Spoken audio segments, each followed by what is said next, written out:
elementales, esenciales, que todo creyente debemos de conocer, ¿verdad? ¿Alguien recuerda qué es el Evangelio? ¿Qué significa? A ver, recuerden, hagan memoria, hermanos. ¿Qué es el Evangelio?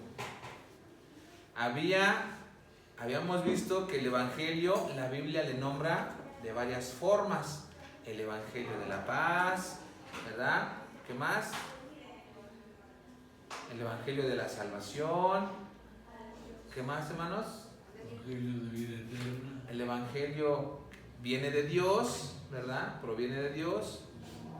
¿Y Evangelio qué significa? Buenas nuevas. Buenas noticias, ¿verdad? Buenas noticias. Cuando tú le compartes tu fe, cuando es el Evangelio a otra persona, les estás dando buenas noticias. Ese es el Evangelio, ¿verdad? Literalmente eso significa buenas noticias. Cuando salimos a evangelizar, estamos diciendo, salimos a dar buenas noticias de salvación, ¿verdad? El hombre está perdido en sus pecados, pero cuando tú les llevas el Evangelio, si ellos se arrepienten y creen, ¿verdad?, en el Evangelio, entonces hay salvación, hay perdón, hay vida eterna. Eso es el Evangelio. También vimos hace 8 días cómo evangelizar, ¿verdad? Cómo evangelizar, qué decir, qué no decir. No tenemos que discutir, ¿verdad? Recordamos que Dios nos llamó a ganar almas, no a ganar discusiones ni alegatas, ¿verdad? Y entonces, hermanos, hoy vamos a ver también una clase referente a lo que es el Evangelio. Vamos a ver lo que es el campo misionero, el campo misionero. El campo misionero. Vamos, hermanos, a abrir nuestras Biblias en Génesis 22, 18. Génesis 22, 18.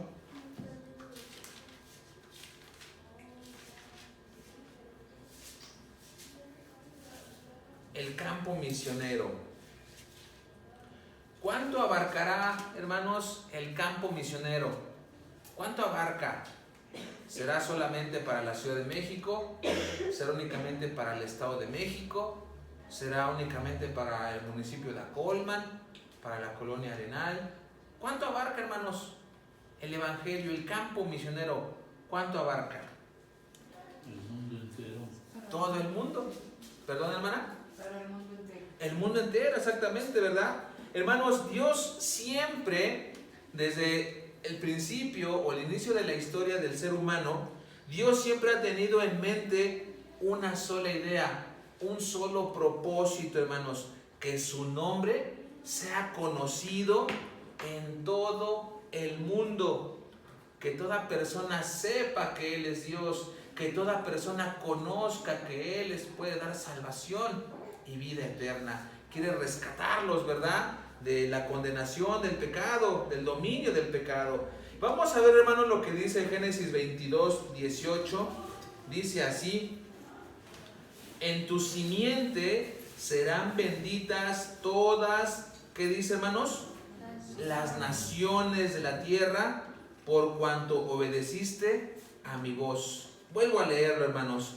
En tu simiente serán benditas todas las naciones de la tierra, por cuanto obedeciste a mi voz. ¿Qué está sucediendo, hermanos, en el contexto de este pasaje? Bueno, Dios le había dado esta promesa a Abraham, ¿verdad? Que en su simiente, ¿qué quiere decir su simiente? En su descendencia, en sus hijos, en sus nietos, y en toda esa línea directa de descendencia, dice este pasaje, en tu simiente serán benditas todas las naciones de la tierra, ¿verdad, hermanos?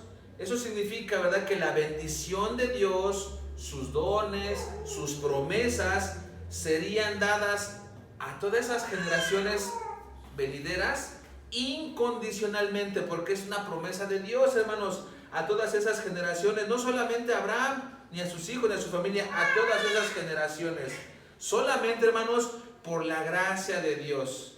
Pero, hermanos, me surge una pregunta: ¿qué hizo Abraham para poder recibir esta promesa de Dios? Que su descendencia fuera bendita y todas las naciones de la tierra serán bendecidas por él. ¿Qué hizo Abraham, hermanos, en el contexto en el contexto nos dice esta historia que Dios le pidió en sacrificio a su hijo Isaac. Abraham era un hombre ancianito. Abraham tuvo a su hijo Isaac ya de edad pues más de 100 años. Sara, su esposa, también era una mujer ya de edad avanzada, ¿verdad? Su cuerpo, su fertilidad ya había pasado. Era una mujer ya de muchos años. Era una ancianita. Pero Dios le había prometido a Abraham una promesa, que le iba a dar un hijo. Y Abraham le creyó, hermanos. Y ya en su vejez nace este pequeñito Isaac. Bueno, Abraham lo vio crecer. Él era un jovencito, un adolescente. Y hermanos, Dios le pidió en sacrificio a su hijo. ¿No les da curiosidad, hermanos? ¿Cómo Dios puede pedirme a mi hijo que lo sacrifique? Como él fuera un corderito, un borreguito, un becerro. ¿Cómo Dios me pide eso? Pero hermanos, vemos en la Biblia que Abraham, estoy seguro, hermanos, que le habrá dolido en su corazón, porque era su único hijo, no tenía más hijos. Pero él mismo tenía que preparar el sacrificio, tenía que hacer el holocausto, y él mismo con sus propias manos, hermanos, tenía que quitarle la vida en sacrificio a Dios. Dice la Escritura, hermanos, que fueron camino de 3 días. Su hijo Isaac, aquel jovencito, traía cargando la leña para el holocausto. Y Isaac le preguntó a su papá: papá, ¿dónde está el animalito para el sacrificio? Imagínese, Abraham le hubiera dicho a su hijo: pues eres tu hijo, ¿verdad? No, ¿verdad? No es una respuesta. Y Abraham dijo: Dios proveerá. Dios proveerá. Y cuando ya tenía todo listo, hermanos, a su hijo Isaac preparado, dice la Escritura un poquito más atrás de lo que leímos, que levanta su mano para quitar la vida a su propio hijo. Yo me imagino, hermanos, con el dolor de su corazón, con un tremendo dolor, pero con obediencia a Dios. Y si Dios dijo que lo haga, lo voy a hacer. A veces, hermanos, no entendemos cómo Dios actúa, cómo Dios procede en nuestra vida. Pero Dios tiene el control de todo, hermanos. Si usted conoce la historia, hermanos, si no la conoce, dice la Escritura, hermanos, que cuando Abraham levanta su mano, una voz del cielo, de un ángel, le dice: Abraham, detén tu mano. No le hagas daño a ese niño. Yo sé que temes a Dios. Yo sé que obedeces a Dios. Y entonces, ¿qué pasó, hermanos? ¿Alguien recuerda? Pues yo creo que decimos, ¿verdad? Le regresó el alma al cuerpo a Abraham, le regresó la alegría. Y al voltear, había un animalito enredado con sus cuernos en unos arbustos, y ese animalito lo sacrificó en sacrificio, ¿verdad? En una ofrenda a Dios. Y Dios proveyó. Hermanos, por la obediencia de este hombre Abraham, de este siervo de Dios, Dios, al ver la obediencia de Abraham, él bendijo y le dio esta promesa que acabamos de leer. Dice: en tu simiente, en tu descendencia, en tus generaciones serán benditas todas las naciones de la tierra. Y dice esto: por cuanto obedeciste a mi voz. Y ahí, hermanos, se desprende esa bendición. Esta historia fue allá del otro lado del océano, decimos del otro lado del charco, ¿verdad? Y esta bendición, hermanos, hoy la podemos tener nosotros. Nosotros hemos alcanzado esta bendición. Nos ha alcanzado a nosotros, que no somos judíos de sangre, pero somos ya injertados, ¿verdad? Ya somos adoptados. Hemos visto en otras clases que hemos sido adoptados por el espíritu de adopción. Y ahora pertenecemos también, hermanos, a esta línea directa que habla esta cita que hemos leído. Vamos, hermanos, a buscar otro pasaje en Ezequiel 36:23. Les recuerdo, hermanos, si hay alguna duda, pregunta, con toda la confianza, hermanos, vamos a levantar nuestra mano y vamos a escuchar. Ezequiel 36:23. ¿Estamos ahí? dice este pasaje: y santificaré mi grande nombre, profanado entre las naciones, el cual profanasteis vosotros en medio de ellas, y sabrán las naciones que yo soy Jehová, dice Jehová el Señor, cuando sea santificado en vosotros delante de sus ojos. Hermanos, otra vez, ¿verdad? El pueblo de Israel había hecho lo malo, habían profanado el nombre de Dios, y dice este pasaje, hermanos, y santificaré, ¿verdad? Y santificaré mi nombre, es decir, que las naciones iban a conocer a Dios, que lo iban a reconocer, lo iban a adorar, iban a bendecir el nombre de Dios que el pueblo de Israel había profanado. Y todas las naciones se iban a dar cuenta de que Dios, ¿verdad?, era el santo, era el único Dios verdadero. Y aquí, hermanos, nos podemos dar cuenta otra vez que Dios quiere que su nombre sea conocido en todas las naciones del mundo. No solamente Dios se limita a un grupo étnico, a un país, al pueblo de Israel, al pueblo judío, no. Dios quería que ese pueblo difundiera la grandeza, las promesas, la bendición de Dios a las naciones. Pero el pueblo de Israel era muy rebelde, era muy duro, muchas veces desobediente. Y entonces, ¿verdad?, Dios, dice este pasaje, que habían hecho lo malo, pero todas las naciones iban a conocer el nombre de Dios. ¿Sí, hermanos, me estoy explicando con claridad? Todas las naciones sabrían, ¿verdad?, que Dios quería revelarles a aquellas naciones lejanas su nombre, su poder, su salvación, hermanos. Dios quiere que toda criatura lo conozca. Vamos al Salmo 102:15, por favor, hermanos. Salmo 102:15.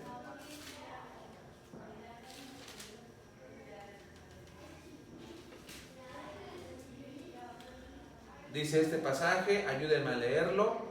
Entonces las naciones, otra vez, entonces las naciones temerán el nombre de Jehová, y todos los reyes de la tierra tu gloria.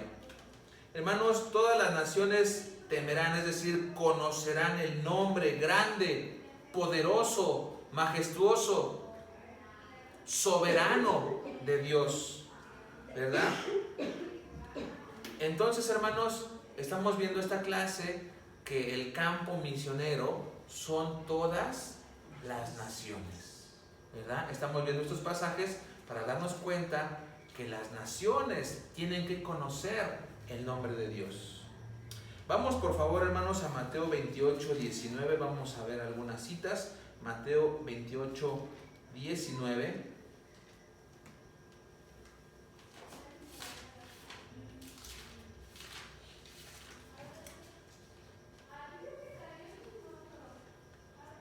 Dice así, está hablando el Señor Jesucristo, le dice a sus discípulos, les está dando una instrucción y dice: por tanto, vayan, id y hagan discípulos a todas las naciones, ¿verdad? Bautizándolos en el nombre del Padre, del Hijo y del Espíritu Santo. Otra vez el Señor Jesús, ya en unos instantes, ¿verdad?, iba a ascender en las nubes al cielo, y les da esta instrucción a los discípulos. Hermano, esta instrucción es para nosotros también. Nosotros ya como creyentes, como redimidos, reconciliados con Dios, ¿verdad?, tenemos este mandamiento de ir a todas las naciones. Ahorita vamos a hablar un poquito más adelante de ir a las naciones. Entonces, hermanos, es una instrucción. Jesús ordenó a sus discípulos que vayan a predicar a todo el mundo. Y es importante, hermanos, es interesante que la palabra naciones que el Señor Jesús usó en este pasaje incluye todas las etnias de cada país del mundo. Y, hermanos, sería muy bueno que cada persona escuchara el Evangelio en su lengua nativa, en su lengua natural. Sería muy bueno. Es muy difícil esa tarea. Ya gracias a Dios, la Biblia o el Nuevo Testamento se ha traducido en algunos dialectos o en algunos idiomas. Y hermanos, por ejemplo, tan solo aquí en el Estado de México, estuve viendo en internet, decía que en el Estado de México se mantienen vigentes 5 lenguas originarias del Estado de México. Todavía sobreviven, entre ellos es el mazahua, el otomí, el nahua, el matzatzinca y el tlahuica. Estas lenguas, hermanos, son originarias del Estado de México. Hay otras, ¿verdad?, que están aquí, se hablan en el Estado de México, pero han sido emigradas aquí de otros lugares, aunque también se hablan aquí, pero no son originarias de aquí. Y hermanos, todavía hay muchos millones de personas en el mundo que nunca han escuchado de Cristo, mucho menos del Evangelio. Hay muchas personas en el mundo, hermanos, y especialmente en los países musulmanes ubicados, ¿verdad?, desde el oeste de África hasta el este de Asia. Ya aquí está proyectada una imagen. Esta región del mundo, hermanos, geográficamente se le conoce como la ventana 1040 al norte del Ecuador. Esta región, hermanos, predominan las religiones musulmanas, ¿verdad?, que su Dios es Alá y su libro sagrado es el Corán. Y están también otras religiones como los hindúes, los budistas, los animistas, hay judíos, hay ateos, etcétera, etcétera. Hay muchas religiones. Y hermanos, a esta zona geográfica del mundo se le conoce como la ventana 1040. ¿Por qué se le conoce como la ventana 1040? Porque si vemos, hermanos, esta línea roja es el Ecuador. El Ecuador es una línea imaginaria, es donde se divide el mundo, ¿verdad?, así en horizontal. Aquí está esta línea. Y entonces, hermanos, el mundo está dividido en ciertos grados, y como es una esfera, si los partiéramos, serían como unas rebanadas de melón. Entonces, hermanos, cada división son ciertos grados. Entonces, si este es el Ecuador, aquí está el grado 0, aquí está el grado 20, y aquí este cuadro es el grado 10. Por eso se le conoce como la ventana 10 y el 40, entre el 10 y el 40. ¿Sí, hermanos? ¿Sí me voy explicando?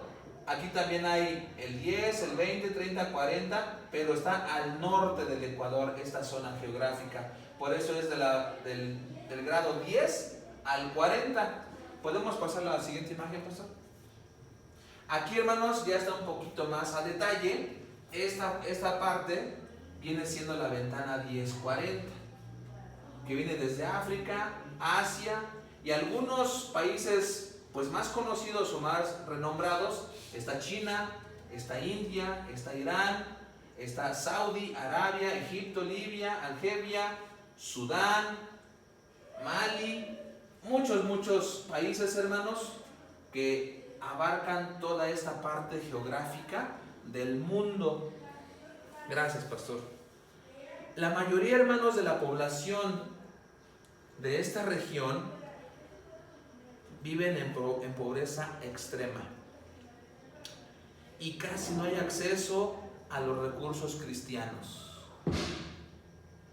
Cuando hay Biblias, muchas veces, digámoslo así, son traficantes de Biblias, porque no está permitido, las introducen a escondidas. No hay acceso, hermanos.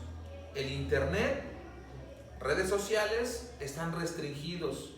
Si tú compartes algo del Evangelio o de Cristo, enseguida o te sancionan, te advierten primero, pero te pueden sancionar, incluso te pueden llevar a prisión, o algunas otras veces hay casos más severos, pueden incluso pues quitarte la vida.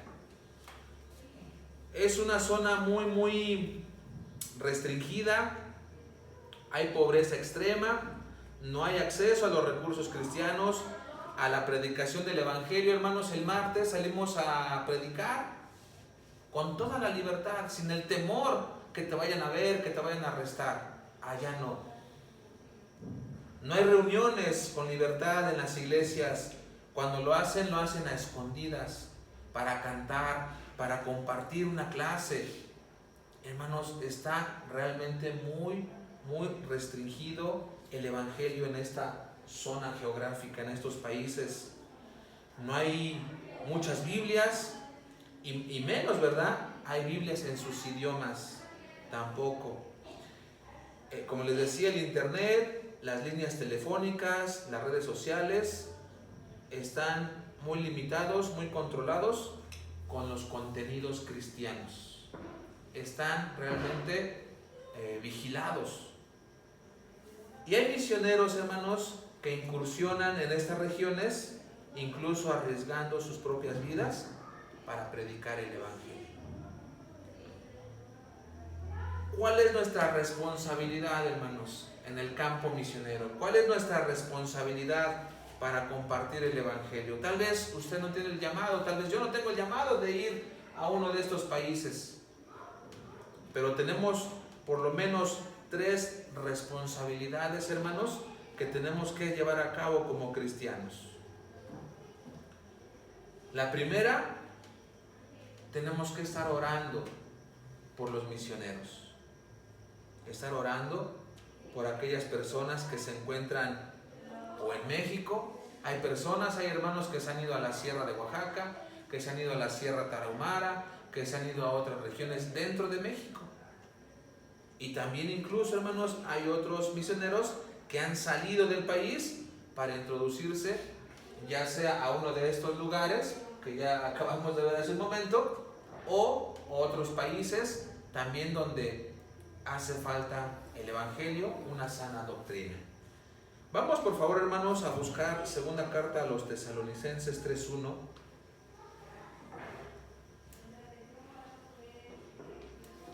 Segunda carta a los Tesalonicenses 3:1.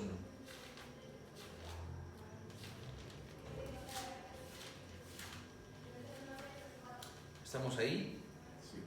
Dice así: por lo demás, hermanos, orad por nosotros, para que la palabra del Señor corra y sea glorificada, así como lo fue entre vosotros. El apóstol Pablo, hermanos, quien escribió esta porción de la Biblia, esta carta a una iglesia que estaba en Tesalónica, por eso son los tesalonicenses, ¿verdad? En Acolman serían los acolmenses, en Nezahualcóyotl serían los nezahualcoyotlenses, y esta iglesia, hermanos, estaba en Tesalónica, se le conoce como los tesalonicenses, y el apóstol Pablo escribió esta carta a esa iglesia. Y hermanos, esta carta que le escribe a esta iglesia, hay una parte muy importante que dice que oren por ellos. El apóstol Pablo le está diciendo a esa iglesia, dice: por lo demás, hermanos, oren por nosotros para que la palabra corra, para que la palabra se difunda, para que la palabra vaya por todos los lugares. Es importante, hermanos, orar por los misioneros. Hermanos, el apóstol Pablo, un gran hombre de Dios, un gran siervo de Dios, poderosamente usado en las manos de Dios, le decía a la iglesia que oraran por él. Era un hombre como usted y como yo. Dependía de Dios, sí. Dios estaba con él, sí, pero necesitaba las oraciones de la iglesia, hermanos. Y dice este pasaje que el apóstol Pablo dice a la iglesia: oren por ellos, para que el Evangelio fuera difundido y la palabra, ¿verdad?, sea glorificada, sea exaltada, reconocida y conocida por otras personas en otros lugares del mundo. ¿Sí, hermanos? ¿Hasta aquí vamos bien? Vamos a Efesios 6:19, por favor. Efesios 6:19. También es otra iglesia que se encontraba en Éfeso. El apóstol Pablo escribe esta carta a los de Éfeso, a los efesios. Dice 6:19: Dice, y por mí, a fin de que al abrir mi boca me sea dada palabra para dar a conocer con denuedo el misterio del Evangelio. Nuevamente, hermanos, el apóstol Pablo le pide a la iglesia de Éfeso que oren por él. Dice, y por mí, de que cuando yo abra mi boca me sea dada palabra para dar a conocer con denuedo, con valentía, sin temor, el Evangelio, hermanos. Necesitaba el apóstol Pablo las oraciones de la iglesia, ¿verdad? Vamos a otro pasaje, hermanos. Ahí mismo, perdón, pero ahora el verso 20, Efesios 6:20. Dice, por el cual soy embajador en cadenas, que con denuedo hable de él como debo de hablar. Hermanos, los discípulos no eran superhombres. El apóstol Pablo no era un Superman. Necesitaba de la iglesia, necesitaba de sus oraciones para que Dios bendiga sus vidas y que ellos pudieran llevar el Evangelio a todo lugar, con valor, con arrojo, con valentía, sin temor, porque, hermanos, en aquella época había persecución del Evangelio. El mismo apóstol Pablo, él era un perseguidor de la iglesia, y el mismo apóstol Pablo, después de convertirse al Evangelio, él mismo fue preso injustamente a causa del Evangelio. Y por eso él pedía a la iglesia, oren por nosotros, para que predique con valor, que el temor de la prisión, que el temor de los azotes no inunden mi vida, sino que con valentía, con arrojo yo predique el Evangelio, que eso no me amedrente. Oren, hermanos, para que Dios nos fortalezca y podamos llevar el Evangelio a otros lugares. Hermanos, es bien importante las oraciones de ustedes para los hermanos que están en las misiones.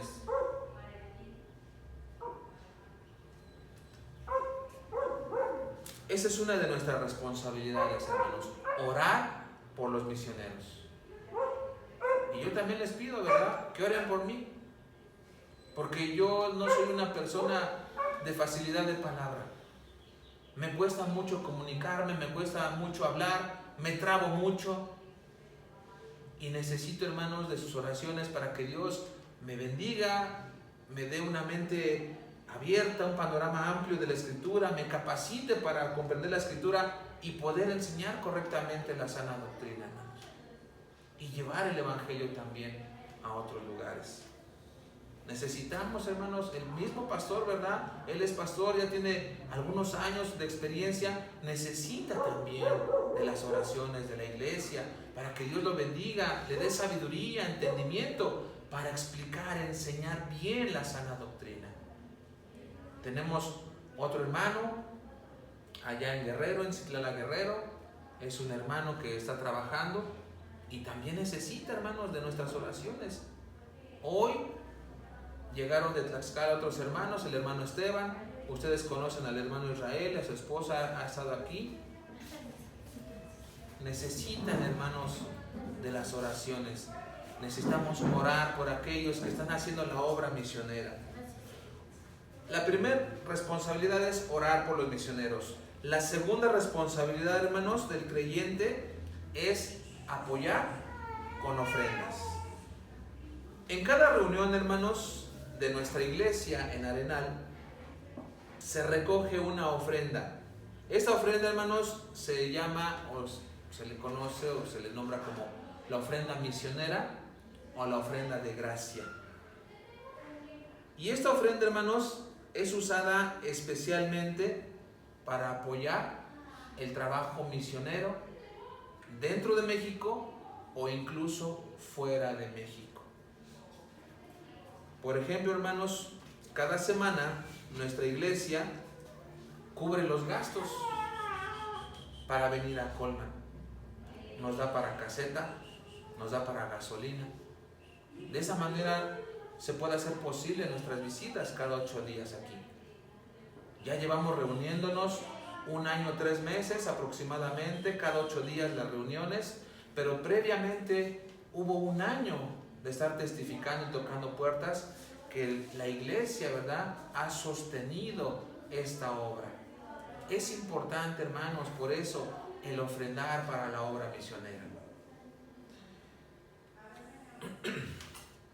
Las ofrendas, hermanos, que recogemos aquí en Acolman, las que se levantan aquí, las juntamos y compramos, en este caso, se compraron los folletos, compramos 10 Biblias de calidad regular, una Biblia pues con papel más blanco, no es como estraza, las palabras de Jesús en rojo, un poquito de mayor calidad. Hemos comprado los obsequios para los niños en el día del padre, ¿verdad?, en el día de la mamá. Hemos juntado las ofrendas para dar uso a las actividades, a las participaciones, a lo que hacemos aquí en Acolman, hermanos. Por ejemplo, eso es lo que hacemos con las ofrendas que se juntan aquí en Acolman para uso exclusivo de nuestros programas o nuestras actividades que tenemos aquí. Y hermanos, una necesidad que tenemos aquí, pues necesitamos una computadora, ya lo habíamos platicado. Esta computadora que usamos hoy es de la iglesia de Arenal. A veces cuando Eloy viene, él trae su propia computadora. Y entonces necesitamos una computadora para uso exclusivo de Acolman. Y hermanos, cuando usted ofrenda, estamos usando ese dinero para la obra misionera, para su beneficio también, para su enseñanza, su crecimiento. Y hermanos, como misioneros, el apóstol Pablo enseña 3 cosas. Vamos por favor, hermanos, a Filipenses 4:15. Filipenses 4:15. Si hay dudas, preguntas, hermanos, levanten su mano por favor para aclarar alguna duda. Filipenses 4:15. Nuevamente el apóstol Pablo escribe esta carta a los de Filipos y dice: y sabéis también vosotros, oh filipenses, que al principio de la predicación del evangelio, cuando partí de Macedonia, escuchen esto, hermanos, ninguna iglesia participó conmigo en razón de dar y recibir, sino vosotros solos. Hermanos, el apóstol Pablo les escribe esta carta a los de Filipenses reconociéndoles que solamente, ¿verdad?, esta iglesia había participado en ofrendas para que el apóstol pudiera cubrir sus gastos misioneros y llevar el evangelio a otros lugares. Solamente, hermanos, la iglesia de Filipos o los filipenses enviaban ofrendas y eso los había destacado de las otras iglesias. Vamos ahí mismo en Filipenses 4, pero ahora el 16, 4:16, y dice: pues a una Tesalónica me enviasteis una y otra vez para mis necesidades. El apóstol Pablo está reconociendo la generosidad de esta iglesia, ¿verdad? Cuando estaba en Macedonia, en otro lugar, predicando, la iglesia le enviaba ofrendas a Pablo. Y dice este pasaje, volvemos a leerlo, en el 16 dice: pues aún en Tesalónica, ¿verdad?, de donde son los tesalonicenses, también en Macedonia y en Tesalónica me enviaste una y otra vez para mis necesidades. Ahora dice el verso 17, esto es muy importante, hermanos. Dice el apóstol Pablo: no es que busque dádivas, no es que busque que me den, dice el apóstol Pablo, sino que busco fruto que abunde en vuestra cuenta. Las ofrendas, hermanos, las ofrendas que daban estas iglesias para el sostenimiento de los viajes misioneros de Pablo, no era que Pablo estuviera buscando que le den, que le regalen, que le den donativos o que le den algo. No, dice el apóstol Pablo que él busca frutos que abunden en la cuenta de cada uno de los que estaban ofrendando. Pablo no buscaba obsequios, sino que buscaba frutos para aquellos que ofrendaban, que abunden en su cuenta, ¿verdad? De quien da, de quien ofrenda. Y vamos, hermanos, a compararlo con Mateo 6:19, Mateo 6:19 y 20.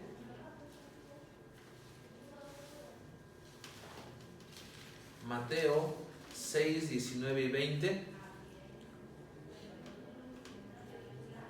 El apóstol Pablo buscaba que las personas, que la iglesia que ofrendaba, acumulara fruto en el cielo. Vamos a ver lo que dice Mateo 6:19 y 20. Dice así, está hablando el Señor Jesucristo y dice: no se hagan tesoros en la tierra, donde la polilla y el orín corrompen, y donde ladrones minan y hurtan. Dice el 20, sino hagan tesoros en el cielo, donde la polilla ni el orín corrompen, y donde ladrones no minan ni hurtan. ¿Qué está diciendo el Señor Jesucristo aquí? Que nosotros hagamos tesoros en el cielo. Hermano, cuando tú ofrendas, Dios ve tu corazón. ¿Necesitamos esto? Dalo. Y Dios lo tiene anotado. Y Dios lo apunta. A Dios no se le pasa nada. Dios no se queda con nada. Y este tema, hermanos, de los dineros es muy delicado, porque muchas iglesias han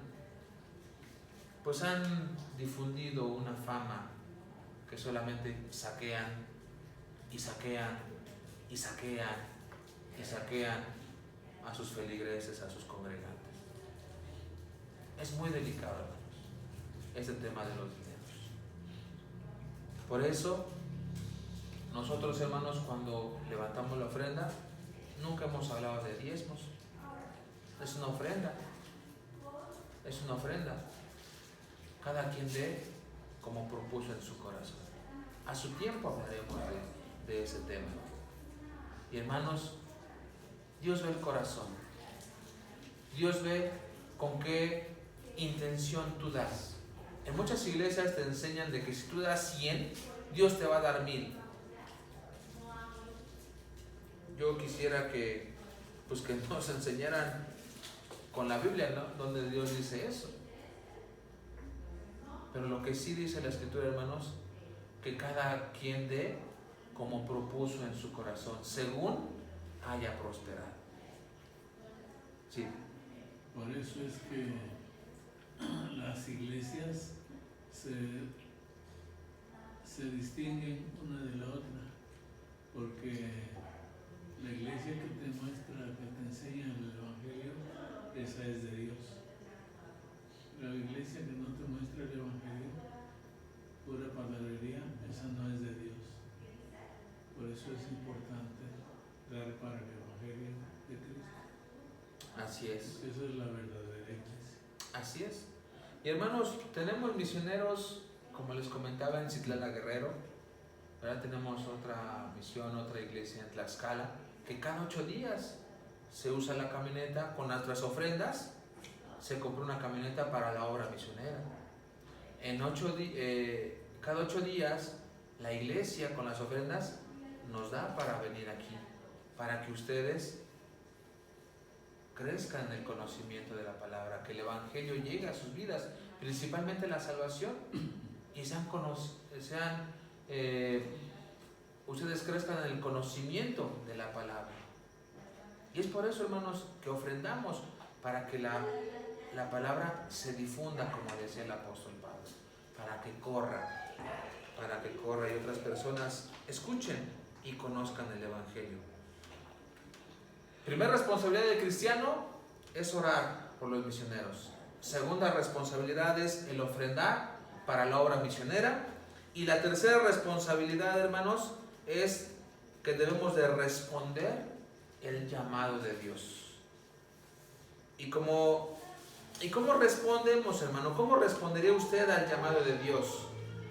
¿A ir al campo misionero para abrir nuevos caminos al Evangelio? Como les decía, yo no soy un hombre de facilidad de palabra, me cuesta mucho, pero lo intento. Yo quiero que personas escuchen el Evangelio, yo quiero que personas conozcan a Cristo, que personas tengan la seguridad de salvación, que el día que Dios los llama a cuentas tengan la seguridad que van a ir al cielo, no por sus obras, sino porque han creído en el Evangelio. Y eso, hermanos, es lo que nos motiva a llevar el Evangelio. Es por eso que hoy, esta tarde, hemos estado aquí para compartir el Evangelio. ¿Cómo respondemos al llamado de Dios? Vamos a ver lo que dice Mateo 9, 37 y 38. Mateo 9, 37 y 38. Dice: entonces dijo a sus discípulos, está hablando otra vez el Señor Jesucristo: a la verdad la mies es mucha, mas los obreros pocos. Rueguen pues al Señor de la mies que envíe obreros a su mies. La mies, hermanos, ¿qué es la mies?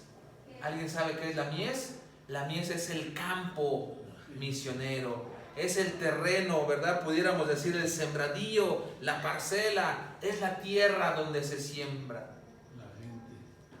En este caso, bueno, el corazón de las personas, ¿no? Es la mies, y la palabra es la semilla que entra en el corazón y en su tiempo crece y da fruto. Y dice este pasaje de Mateo 9, 37 y 38, dice: entonces dijo a sus discípulos, a la verdad el campo misionero es mucho, dice Jesús, y los obreros, los misioneros, son pocos.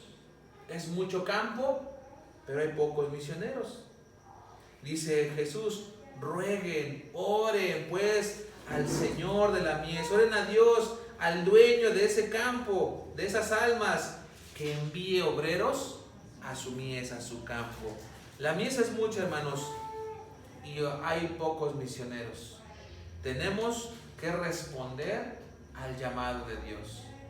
Yo sé, hermanos, que a lo mejor aquí hay personas con poco tiempo de conocer el Evangelio, pero una de las maneras que tú puedes responder a ese llamado es que también compartas el Evangelio en tu comunidad, en tu familia. Y si un día, un tiempo más adelante tienes ese deseo de compartir, pues hermano, vamos en la camioneta y nos vamos a otro lugar. Estás respondiendo al llamado de Dios para compartir el Evangelio, porque el campo es mucho y son pocos los misioneros. Vamos a otro pasaje, hermanos, en Hechos 13, 2 y 3.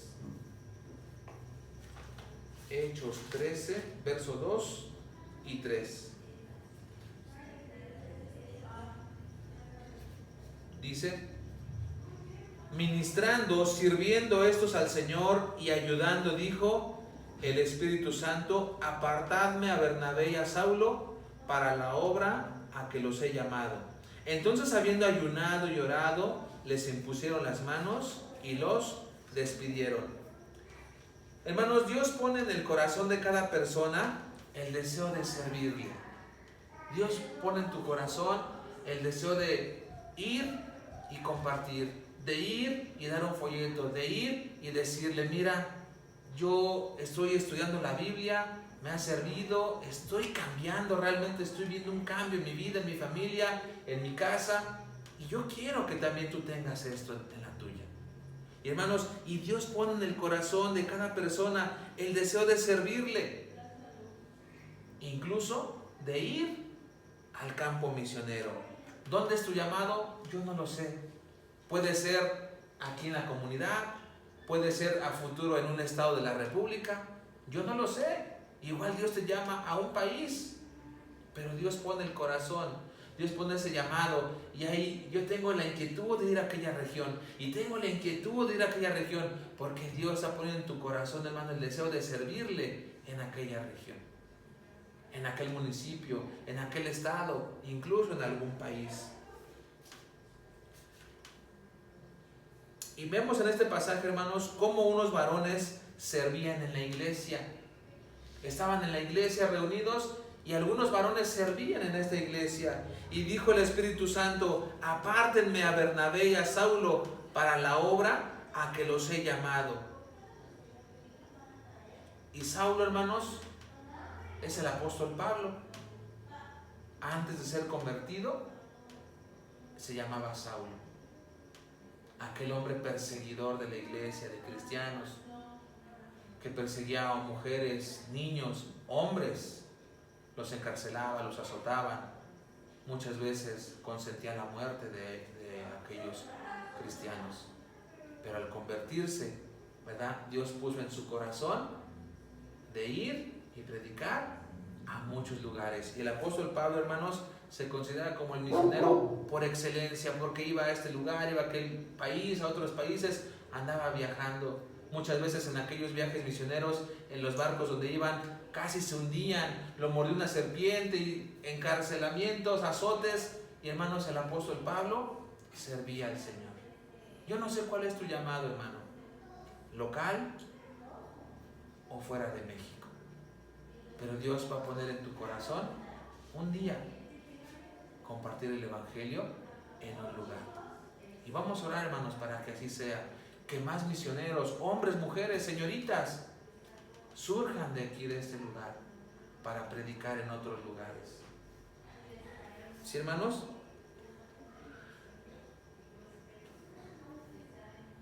Nosotros, hermanos, tenemos que recordar que pertenecemos a una iglesia misionera y nuestra tarea es clara. Dijo el Señor Jesucristo: vayan por todo el mundo y prediquen, hagan discípulos. ¿Cómo vamos a ser discípulos? Predicando el Evangelio, predicando las buenas nuevas de salvación. Primero, aquellas personas tienen que creer, tienen que arrepentirse de sus pecados, y entonces se les va informando, se les va enseñando la palabra, para que un día, hermano, usted, o tú, podamos ir al campo misionero juntos, ¿verdad? Entonces nuestras tres responsabilidades es orar, es ofrendar y es acudir, responder al llamado de Dios para ir a predicar el Evangelio. Somos una iglesia misionera, nuestra tarea es clara, y esto, ¿verdad?, proviene de los mismos labios del Señor Jesucristo. Para concluir, hermanos, vamos por favor al Evangelio de Marcos 16:15. Marcos 16:15, prácticamente es el mismo pasaje de Mateo 28:19, pero